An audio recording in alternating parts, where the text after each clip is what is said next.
Assalamualaikum warahmatullahi wabarakatuh. Alhamdulillahi wa kafa. Wassalatu wassalamu ala rasulillah wa ala alihi wa ashabi ahli tuqa wal wafa. Subhanaka la ilma lana illa ma 'allamtana innaka antal alimul hakim. Rabbi shrah li sadri wa yassir li amri wahlul 'uqdatam min lisani yafqahu qawli. Ma ba'du. Teman-teman kicau mania dimanapun Anda berada, dari Sabang sampai Merauke, ketemu lagi bersama saya Bang Kinara. Kali ini di channel Kinara Filsafat Kicau ya.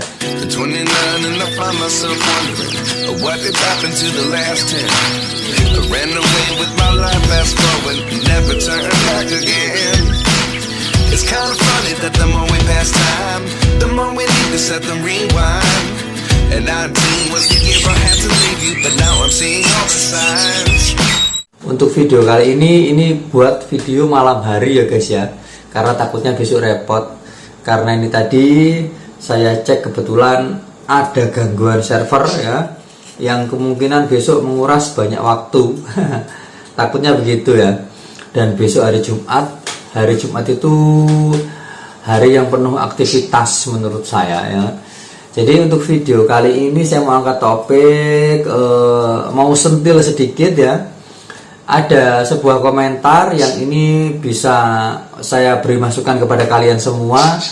Saya beri sebuah edukasi kepada kalian semua mengenai rawatan burung, yang dimana yang beliau tanyakan ini seperti ini pertanyaannya ya. Tapi HP-ku satunya di bawah anak ya, jadi nggak bisa bacakan.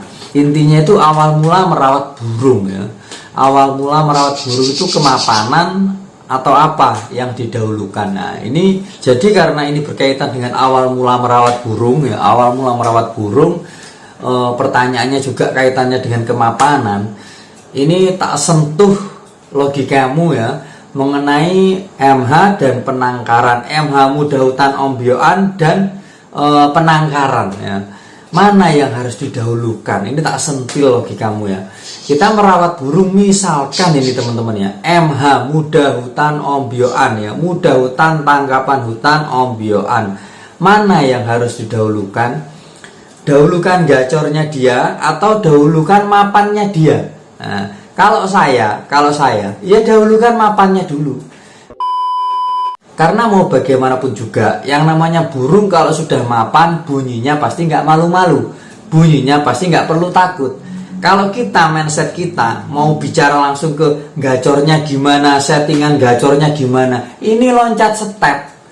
Mau murai kek, mau kacer kek, mau cak ijo kek, ini loncat step. Jadi harus dimapankan dulu. Yang namanya kemapanan itu nggak harus jinak kok bro, cuma bahasanya kan anggaplah bahasa teorinya itu penjinaan ya. Burung MH itu dijinakkan, tapi harapannya bukan harus jinak terus, atau mungkin istilah bunyi ya. Kalau kita mau sebut kata kalimat gacor atau bunyi, burung tuh nggak harus jinak dulu terus dia akan gacor, enggak kok. Banyak kok burung-burung yang semi, bahkan burung-burung yang terlihat giras tapi dia gacor. Girasnya dia bukan karena dia girasnya mudah hutan, tapi girasnya dia giras yang mapan. Istilahnya jenengnya apa? Lek ngarani rek gipan, giras mapan ngono kae. Tetep gacor-gacor aja gitu loh. Jadi yang kita kejar itu tentu kemapanan burung. Kalau sudah bicara kemapanan burung, pasti burung itu yang namanya mapan, nyaman sama lingkungan, nyaman sama keadaan. Bunyi pun nggak takut-takut. Kalau kita fokusnya ke masalah penggacoran, sekarang logikanya begini. Yang namanya burung MH, mudah hutan, ombyoan, tangkapan hutan, di kios-kios yang namanya burung-burung itu semua kan wis tangkapan hutan, pikatan lah ya, manuk-manuk pikatan, manuk tas mulut, manuk tas jaring rek. Logikanya begini bro, burung-burung itu semua rata-rata giras gelabakan. Dia mau makan aja lo takut, kok kita minta bunyi nih loh. Nah, paham gak dari sini bro? Jadi fokusnya fokus kemapanan, fokus penjinaan. Yang namanya fokus penjinaan itu nggak harus burung itu jinak baru bunyi, enggak bro. Ya burung itu kalau sudah fokusnya kita jinak, nanti ketika dia sudah mulai mapan ya pasti dia akan bunyi kok bro. Pasti akan bunyi. Kalau burung MH, pikat-pikatan, burung-burung ombyoan disuruh jinak instan tuh ya nggak bisa bro. Nggak bisa. Yang bisa tuh burung-burung yang rawat dari anakan, dari loloan. Disuruh juwinak total ya nggak bisa bro. Nggak bisa. Butuh waktu yang lama. Bisa tapi butuh waktu yang lama. Nggak bisa instan gitu loh. Jadi kalau bicara stepnya itu pemapanan dulu atau penggacoran dulu, kalau saya misalkan dihadirkan dan diberi keadaan di mana saya itu punya burung MH, muda hutan, ombyoan, pikatan hutan, otomatis saya mendahulukan kemapanan dulu. Jadi tahap penjinaan ini, jadi maksudnya tahap penjinaan itu bukan harus burung dijinakkan, enggak bro. Ya tujuannya penjinaan ini supaya burung mapan. Kalau masalah pada akhirnya burung ini akan jinak atau tidak, itu urusannya sama waktu yang akan menjawab. Tapi setidaknya kalau kita itu fokusnya penjinaan, kan secara tidak langsung nanti lambat laun burung pasti mapan torek. Mapan secara kondisi. Kalau versi saya bicara kemapanan itu ada dua bro, mapan secara kondisi, mapan secara usia. Kalau burung-burung yang mapan secara usia itu manusia sikile deker-deker ngono karek. Deker-deker itu mapan secara usia. Kalau sudah mapan secara usia, mayoritas itu rata-rata mapan secara kondisi, walaupun ada minoritasnya. Misalkan minoritas tangkapan hutan yang deker kan ada, tapi kan persentase banyaknya itu kan banyak yang belum deker, persentase banyaknya. Makanya buat teman-teman semua, kalau misalkan kalian tuh ada dalam sikon kondisi di mana punya burung MH, muda hutan, ombyoan, tangkapan hutan, fokusnya jangan fokus gacor, fokusnya fokus mapan dulu aja. Kalau dia sudah mapan nanti dia pasti gacor. Kalau kita fokusnya fokus gacor, settingannya gimana, ini tipe apa, tambah mumet bro, tak jamin. Karena burung tangkapan hutan, burung muda hutan tuh kita nggak tahu kemarin itu dia tuh seperti apa, karakternya bagaimana. Jangankan yang baru tangkapan hutan bro, yang sudah rawatan tahunan terus pindah tangan ke kita, bisa saja kok burung itu karakternya karena kita tidak bisa memahami karakternya sehingga dia rewel. Bisa jadi bro, tetepan bro. Karena yang paling sulit itu memang memahami karakter burung. Itu yang paling sulit, yang membutuhkan waktu yang sangat lama bro. Gak cukup setahun 2 tahun bro, gak cukup 1 bulan 2 bulan. Gak ada yang instan bro. Yang instan cuma beli burung jadi, beli burung juara, itu instan. Tapi suatu saat nanti kalau ada trouble-nya, ada masa nggak enaknya, ya pasti mumet mana rek. Karena setiap masa ada burungnya, setiap burung ada masanya. Nggak ada istilah stabil. Kehidupan itu disuruh stabil nggak ada bro. Kehidupan itu sudah pasti naik, sudah pasti turun, sudah pasti enak, sudah pasti nggak enak. Ada sembuh, ada sakit, ada sehat, ada sakit. Kok sembuh sampean? Ada sehat, ada sakit bro. Jadi ya semua kehidupan itu seperti itu, naik turun. Kalau kalian mau minta mendambakan yang stabil lurus terus, yang ada hanya kematian. Kalau sudah mati nggak mungkin bangkit lagi. Stabil itu bro, ini logika bro. Jadi saranku buat teman-teman, kalau punya burung MH, muda hutan, ombyoan, tangkapan hutan, fokus dulu saja sama penjinaan supaya burung itu mapan. Maksudnya penjinaan ini nggak harus jinak bro, nanti kalau dia mapan pasti akan bunyi kok.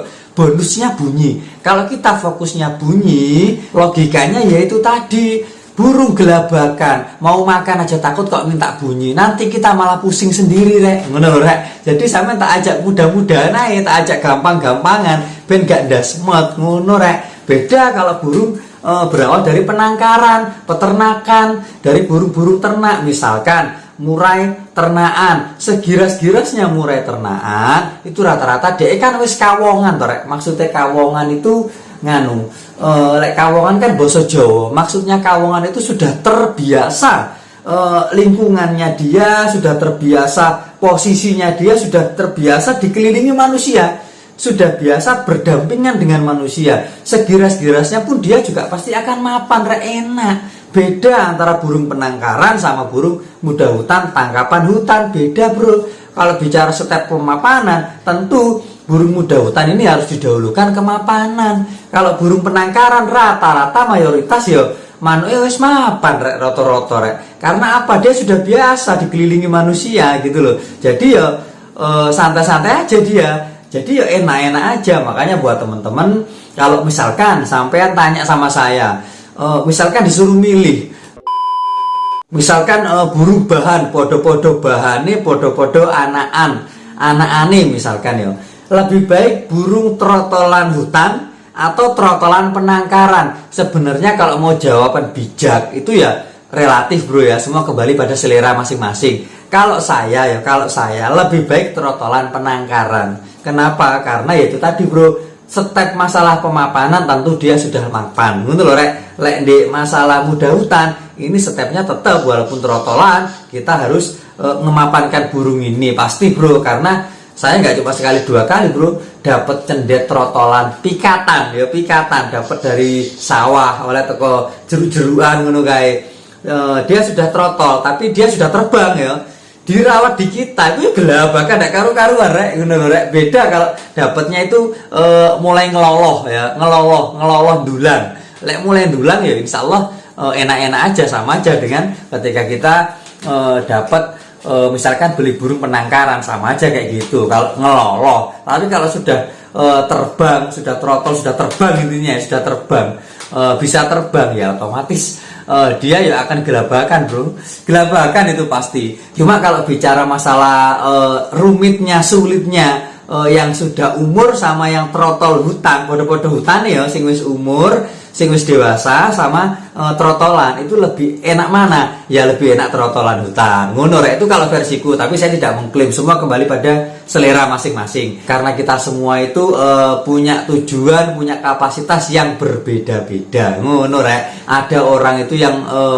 memiliki burung, rawat burung tujuannya untuk rumahan, ada yang tujuannya untuk gantangan, ada yang tujuannya cuma untuk terasan temen ngopi, ya macam-macam lah rek. Enak sing tujuannya pengen gaya, ada yang tujuannya pengen dianggap hebat, ben luar biasa ngono kae ya enek macam-macam bro. Menungso iki bro, rupane menungso iki macam-macam, karaktere manuk ya macam-macam, wakeh bro. Jadi begitulah menurut versi saya mengenai pertanyaan dari Mas ini tadi. Harus didahulukan mana? Kalau kita belinya MH muda hutan, saranku kemapanan. Kalau belinya penangkaran, ya wes lo fokus aja sama rawatan sehat. Urusan bunyi, urusan gacor, biarkan waktu yang menjawab. Karena nggak ada yang bisa memastikan. Urusan hasil itu nggak ada yang bisa memastikan. Hari esok itu tidak ada yang bisa memastikan kecuali Allah bro. 5 menit ke depan ini loh kita nggak tahu. Yang tahu tetap Allah. Kalau ada manusia yang tahu, oh nantinya akan begini, 5 menit ke depan akan begini, kayak dukun wae Roy kau. Lek cara Banyuwangi ngono rek. Kayak dukun aja kamu itu gitu loh, maksudnya begitu ya. Anda bukan dukun, Anda bukan siapa-siapa, Anda bukan, kita itu cuma manusia biasa di sini bro. Kita itu cuma manusia biasa, rupone mung belum karo kulit ya. Jadi jangan sok-sokan bicara tentang apa yang akan terjadi di depan ya. Paham dari sini ya?